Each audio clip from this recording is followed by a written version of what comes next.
The silence in the car was so thick you could choke on it. It felt louder than any screaming match we'd ever had. Just an hour ago, my daughter, Sarah, the little girl I rocked to sleep and held through fevers, looked me right in the eye and called me a burden.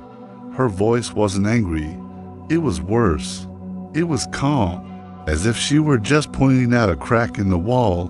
Then, with that same terrifying composure, she told me to get out of her house, the house I'd helped her buy, the house where I'd spent the last year looking after her kids.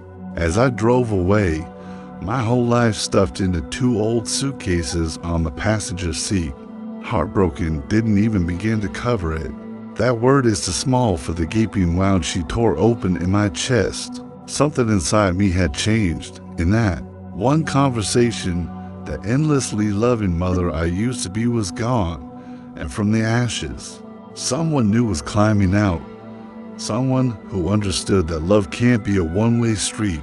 I knew exactly what I had to do first. My hands were shaking, but my mind was ice cold. I pulled over to the side of a lonely road, the engine ticking in the heavy silence. I took out my phone, my fingers moving with a bizarre kind of precision. 3 taps, that's all it took to find the email confirmation, and then I canceled it. The $20,000, all expenses paid family trip to Hawaii I was paying for, the dream vacation. I figured the fallout would be bad, but I had no idea I'd just kicked off a hurricane before the word burden. The word that defined my relationship with Sarah was everything. From the moment I first held her, she was my entire world. Her father decided early on that being a dad wasn't for him, leaving me with a mortgage, a ton of uncertainty, and a beautiful baby girl. I could have become bitter, but one look at her, tiny face, and I knew that wasn't an option. My new mission was simple: build a life for her where she'd never feel the sting of him leaving. I worked 2 jobs for most of her childhood. By day, I was a dental receptionist, juggling appointments with a polite smile. At night, after tucking Sarah in, I'd sit at our little kitchen table and do medical transcription until my eyes burned. Sleep was a luxury I happily traded for ballet, lessons, and brand-name sneakers so she wouldn't get teased. My own clothes were always 5 years out of style, and my car was a rattling mess. But it didn't matter. Seeing Sarah's face on Christmas morning, or watching her get her high school diploma, those were my luxuries. We were a team. I'll never forget when she was 12 and desperate for this expensive telescope for science class. It cost hundreds of dollars we just didn't have. For a month, I ate toast and soup for lunch and dinner and picked up extra transcription work, typing until 3 in the morning. When I gave her the giant box on her birthday, she just burst into tears. "You shouldn't have, Mom," she whispered. "I know we can't afford this." I just held her and said, "We can afford anything that matters, sweetie," and I meant it. The real change started, as it often does, with a man, Mark. When Sarah brought him home from college, I really tried to like him. He was handsome and confident, and he seemed to adore her. But he had this sense of entitlement I just couldn't shake. He talked about his future like the world owed him success. He came from money and had never known a single day of real struggle. He looked at my small, cozy home with a kind of polite pity that made my skin crawl. But Sarah was in love, so I swallowed my doubts. I smiled through their engagement and used a huge chunk of my retirement savings to help them pay for a wedding that was way fancier than they could afford. I told myself it was an investment in her happiness. A few years later, when they were buying a house, they found a place that was just out of reach. The bank was hesitant, so I stepped in. I cashed out an old stock portfolio I'd been building for decades, my emergency fund I swore I'd never touch. I gave them a cashier's check for the down payment. "Mom, you can't," Sarah said, her eyes wide. but Mark was already taking the check from my hand, a big smile on his face. "This is incredible, Carol," he said. He always used my first name, and it always felt more like a business transaction than family. "This changes everything," and it did. It set a new pattern. My role changed from supportive mom to financial safety net. When Mark's car needed a new transmission, I got a call. When their property taxes were higher than they expected, my phone rang. I never said no. How could I? This was my daughter. Then the grandkids, Liam and Chloe, came along and became the new center of my universe. I was there for every scraped knee and bedtime story. With Sarah and Mark so focused on their careers, I became their full-time, unpaid nanny.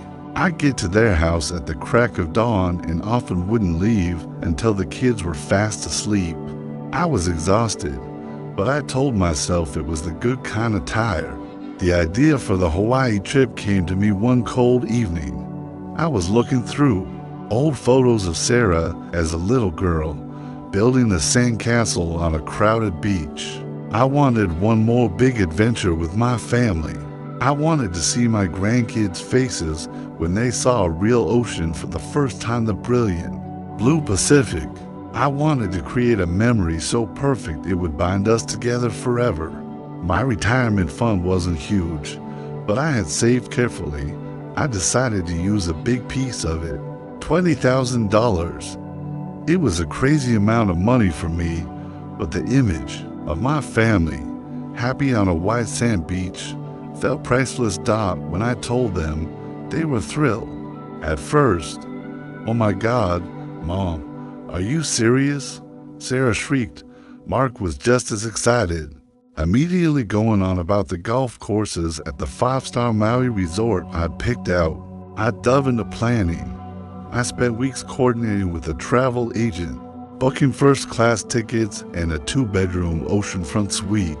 I even prepaid for excursions, snorkeling, a luau, a volcano tour.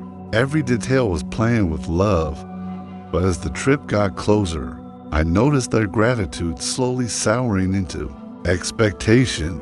"Mom, can you call the resort and make sure our suite has a west-facing balcony?" Sarah asked one day. "Hey Carol, can you make sure you got the dining package with the premium liquor?" Mark added. They weren't asking, they were telling. The trip was no longer my gift to them. It was a service I was expected to provide. I was starting to feel less like a mom and more like a travel agent with a credit card. The decision for me to move in with them seemed to make perfect sense. My little house was getting old. I was spending most of my time at their place with the kids anyway, and Sarah was the one who suggested it. "It just makes sense, Mom," she'd said. "Sell your place, add the money to your nest egg, and you won't have to worry about a thing. The kids will love having you here." Mark chimed in. "We can turn the downstairs den into a little suite for you. It'll be perfect."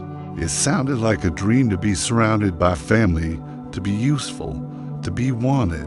So I sold the home I lived in for 30 years and moved into their huge house with 2 suitcases and a heart full of hope. The first few months were great. The kids loved having Nana there 24/7. I cooked, cleaned, did laundry, and helped with homework, which let Sarah and Mark focus on their careers.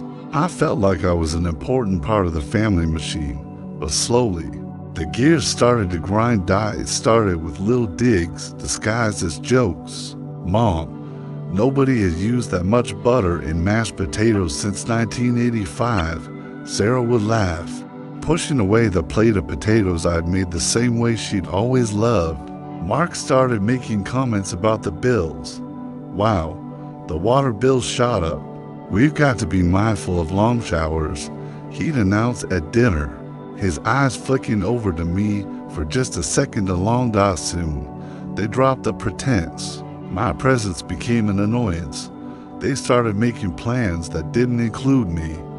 One Friday night, I cooked a roast, expecting them home at 6. At 7, I got a text from Sarah. Sorry, Mark and I went out for drinks with friends. Don't wait up. Kids are with a sitter. I was left alone in their giant kitchen, staring at a meal for a family that seemed to have forgotten I was part of it. The sting of it took my breath away. I wasn't just a nanny, was I? The den they called my suite started to feel more like a cage. Mom, Mark and I just need some space tonight, Sarah would say, gently closing the living room doors. It's been a stressful week. The message was loud and clear. I was part of the stress. I started to feel like a ghost in their home, tiptoeing around so I wouldn't disturb the real family. I'd hear them laughing in another room and feel loneliness so deep. It was worse than when I lived by myself. I tried to fix it by making myself even more useful. I deep cleaned the kitchen, organized the pantry, and even started ironing Mark's work shirts, a task I hated but did anyway, just to prove my worth. I was screaming with my actions. Look at me. I'm not a burden. But they didn't see it. My efforts weren't acts of love anymore. They were just expected. I was the house manager, the cook, the nanny. I was just part of the background scenery. The worst part was watching them use my relationship with my own grandchildren against me. If I told Liam to stop hitting his sister, Sarah would swoop in with, Mom, please, let me handle my kids. Your methods are a little old-fashioned. She was slowly chipping away at my role as a grandmother, turning my love into interference. I was being demoted. The worst part was watching them use my relationship with my own grandchildren against me. If I told Liam to stop hitting his sister, Sarah would swoop in with, Mom, please, let me handle my kids. Your methods are a little old-fashioned. She was slowly chipping away at my role as a grandmother, turning my love into interference. I was being demoted, and my opinion no longer mattered.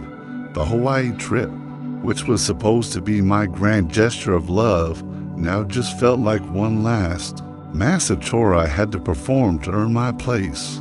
They talked about it as if it had nothing to do with me or my life savings. It was their vacation. I was just the one paying for it. The breaking point was coming. I could feel the pressure building, and I knew the happy family facade was about to shatter. The end didn't come with a bang. It came with the quiet crash of a broken plate. It was a Tuesday evening, and Mark had come home in a foul mood after losing a big client. I was trying to stay out of his way, quietly making dinner. My 5-year-old granddaughter, Chloe, was helping me, her little hands unsteady as she tried to carry a plate to the table. She tripped, like little kids do, and the plate slipped, smashing on the tile floor.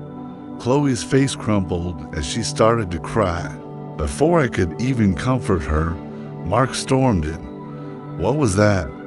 He yelled, his eyes locking on the broken plate. He didn't even look at his crying daughter. He looked right at me. Carol, for God's sake, can't you watch them for 5 minutes without something getting destroyed? That was from our wedding china. It was an accident, Mark, I said calmly, kneeling to pick up the big pieces so Chloe wouldn't cut her feet. She's just a child. It's always an accident. He sneered. You're always here. There's just no peace in this house anymore. I stood up slowly, my knees aching. I looked toward the doorway, waiting for Sarah to rush in and defend me, to defend her own child. She did come in, but what she did next broke something inside me for good. She walked over to Mark, put a hand on his arm, and then looked at me. There was no sympathy in her eyes, just pure annoyance. He's right, Mom, she said, her voice heavy with exhaustion. It's just constant. The mess, the noise, the drama. We're so stressed from work, and we come home, and there's just no escape. I just stared at her, my own daughter. I couldn't speak.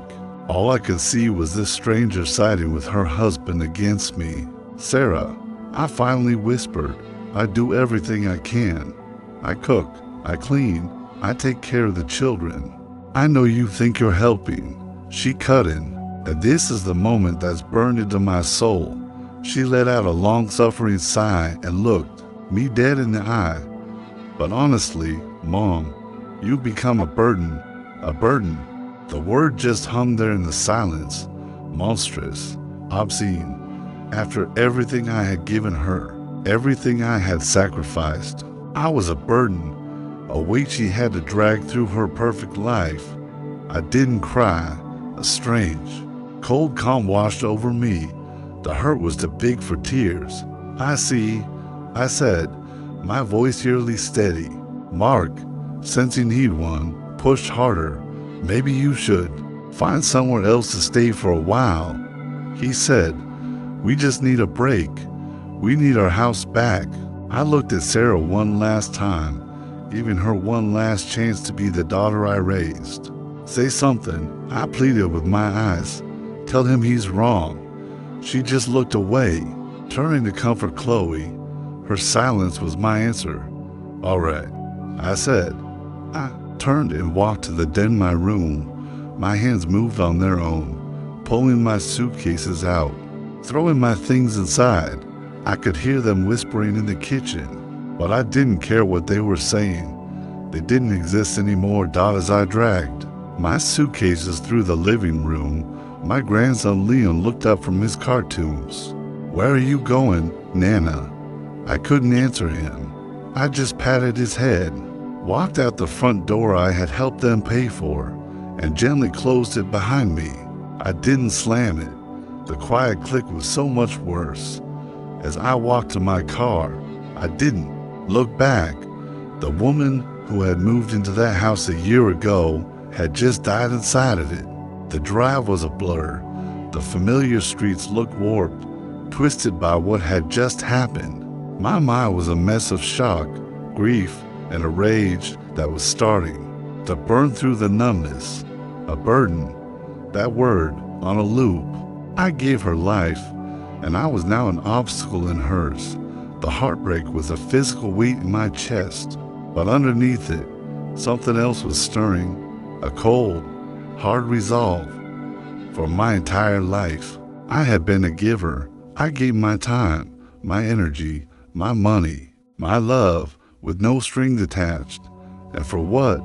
To be disrespected, to be dismissed with a cruelty that was absolutely breathtaking. They had taught me a valuable lesson in that kitchen. My love wasn't valued. It was disposable. I had been playing by a set of rules they had thrown out years ago. My love was unconditional, but their respect clearly wasn't. And what was the ultimate symbol of all that? The grand prize for their entitled behavior. That $20,000 trip to Hawaii. The trip that was meant to be a monument to our family's love now just seemed like a sick joke.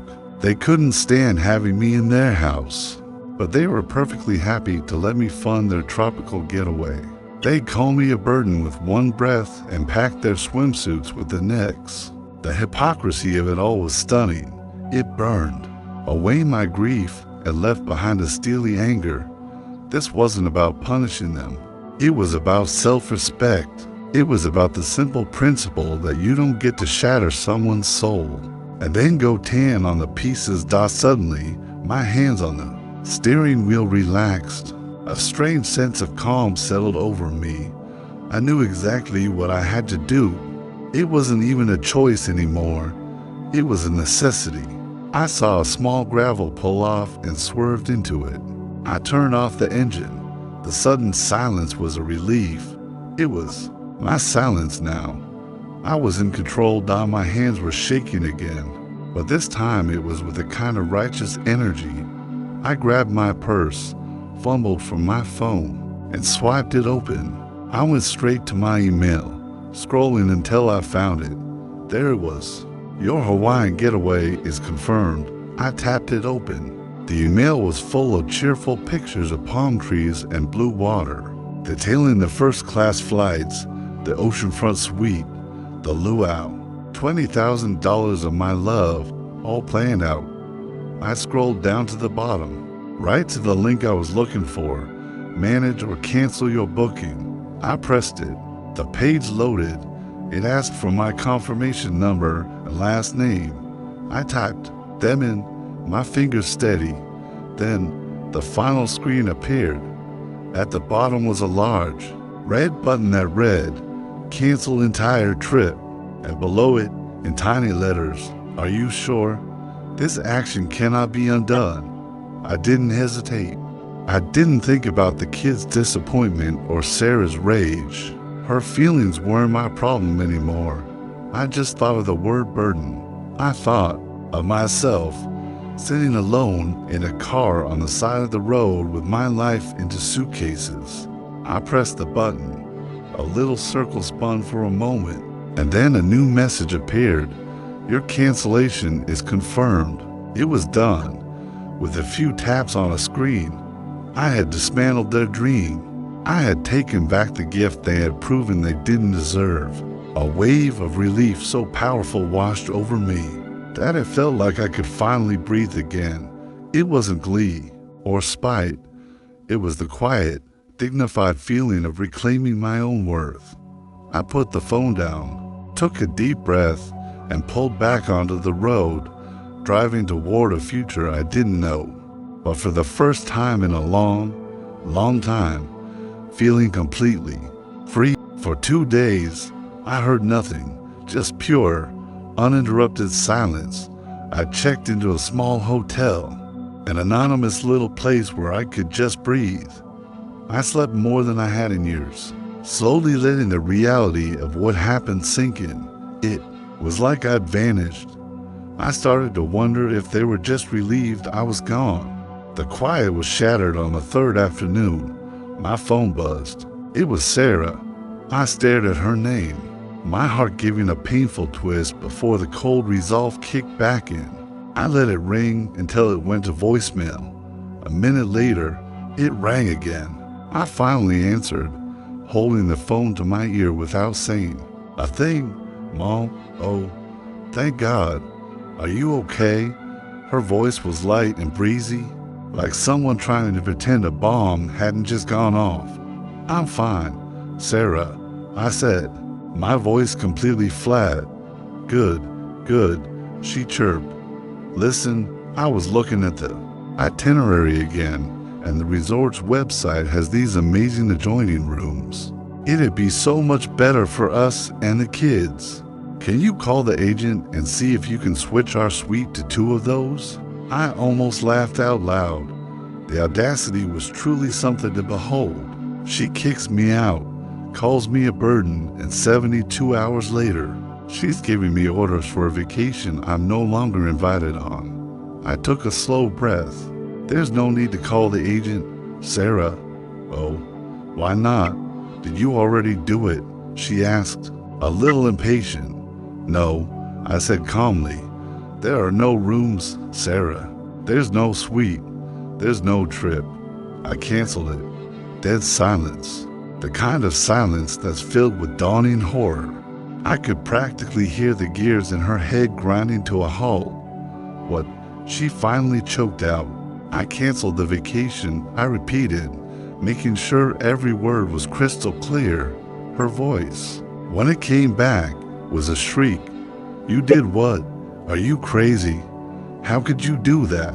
How could you be so selfish?" "Selfish?" I asked. "You called me a burden and threw me out of your house, and I'm selfish? This has nothing to do with that." She screamed, her composure completely gone. "This was for the kids. Chloe has been talking about the sea turtles for weeks. You're punishing your own grandchildren. How could you be so cruel?" There it was, using her own kids as a shield, as a weapon to hurt me. "Don't you dare," I said, my voice dropping to a low, dangerous level I didn't even know I had. "Don't you dare use those children against me. You broke this family, Sarah, not me. You're the one who taught them their grandmother is disposable. This is the consequence of your actions." I heard fumbling, and then Mark's voice, thick with rage, was on the line. You listen to me, you vindictive old woman, he snarled. You think this is funny? Ruining our one chance for a real vacation. We've been working ourselves to the bone. A vacation my life savings was paying for. I shot back. You owe us that. He roared. After we took you in, their delusion was so total. I knew there was no point. You can't reason with a hurricane. I don't owe you anything, Mark. I said simply, goodbye, and I hung up. The phone started ringing again instantly, but I silenced it. Then the texts began, a flood of them, one after another, from Sarah. I cannot believe you. You have ruined everything. From Sarah. Chloe is crying her eyes out. I hope you're happy. From Mark. You will regret this. I promise you that. From Sarah. This was the one thing we had to look forward to, and you stole it from your own grandchildren. I read each one with a strange sense of detachment. They just didn't get it. They were so drowning in their own entitlement they couldn't see their role in any of this. In their story, they were the poor victims and I was the evil villain. A few days later, my sister called. Carol, she started. I just got off the phone with Sarah. She's a mess. She told me what you did. Sarah had gotten to her first, spinning her side of the story. And what did she tell you happened before I canceled it? I asked. My sister hesitated. Well, she said there was a small disagreement. A small disagreement, I said. She called me a burden and told me to get out of her house. Did she mention that part? The silence on the other end of the line said everything. Oh, my sister said, her voice much smaller. No, she left that part out. I calmly told her everything, not just about the fight, but about the whole last year. By the end, my sister was quiet. I had no idea. She said softly, I'm so sorry, Carol. The storm they created was finally raging over their own house, and for the first time in a long time, I was safely out of its path. It's been 6 months. The angry text eventually stopped, leaving only a deep, profound silence. I used the money from my old house and the refunded $20,000 to get a sweet little 2-bedroom apartment in a quiet seniors community. It's smaller than my old house, but it's all mine. The silence here is peaceful. My neighbors have become my friends. We play cards on Tuesdays. One of them, a wonderful widow named Margaret, talked me into joining a pottery class. My first piece was a lopsided, ugly mug, but I loved it because I made it for me. I took a trip with Margaret, not to Hawaii, but on a quiet cruise through Alaska. We stood on the deck, wrapped in blankets, and watched giant glaciers crash into the sea. Seeing that raw power really put my own little family drama in perspective. It was a trip full of easy laughter, a gift I gave myself. I hear things about Sarah and Mark through my sister. Apparently, things aren't going well. Without me there to run the house and watch the kids for free, the cracks in their perfect life have turned into canyons. They argue all the time about money, about chores, about the kids. The stress they were always complaining about has apparently doubled now that their living burden isn't there to absorb it all. About a month ago, I got a text from Sarah late at night. It just said, I miss you. I looked at those 3 words for a long time. The old me felt a little flicker of something, but the new me, the woman who sat alone in her car on the side of the road, knew better. She didn't miss me.